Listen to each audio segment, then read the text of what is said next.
They say the woods keep their own secrets, that sometimes things go missing and never come back the same. I'd spent 2 decades finding lost children, but there was one case, the last case, that made me realize not all of them want to be found, and some never really left.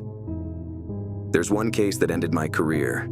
I'd worked missing children cases for over 20 years, found more kids than I can count, and seen my share of terrible things. But the Hughes case, that one changed everything. It started with the disappearance of a little boy named Thomas Hughes. He vanished one night from his bedroom, just gone. His parents insisted they'd locked every door, every window, and the only thing they noticed was that the air in his room had felt cold. Too cold, when they went in to check on him. It wasn't unusual for a case to have no leads, at least at first, but something about this one felt off from the beginning. A few days after he went missing, we got a report from a neighbor, an old man who lived alone in a nearby house. He said he'd seen Thomas the night he disappeared. But when we pressed him for details, he just kept repeating, it wasn't him.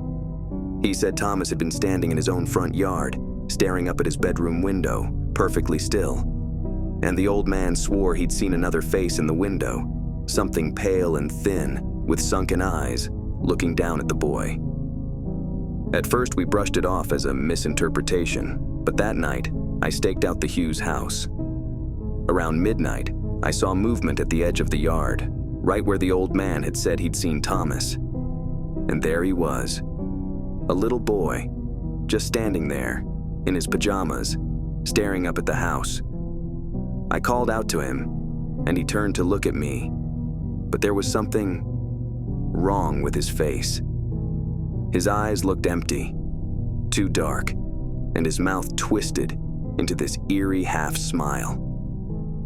I took a step closer, and he turned and walked back toward the woods. I followed, calling his name, trying to reason with him, telling him his parents were waiting. But he just kept going, deeper into the trees, moving in a slow, deliberate way, like he was leading me somewhere. Finally, he stopped in a small clearing, and I felt a chill spread through the air, something that didn't feel natural. Then I saw them. Other children, all standing in the dark around the edges of the clearing, faces half lit by the moon. Some of them looked as old as Thomas, others younger, too young. They just stood there, silent, staring at me with that same blank, twisted expression, like they were waiting. I called for backup, but my radio was dead, just static. I tried to get closer, but it felt like the air itself was holding me back. And then, in unison, they started to whisper my name. Quiet at first, but growing louder, like a chorus. My heart was pounding, and I tried to step back, but something had me rooted to the spot. They started moving toward me, slowly, like shadows coming to life. And that's when I saw a tall, thin figure in the darkness, standing just behind the children, pale and silent.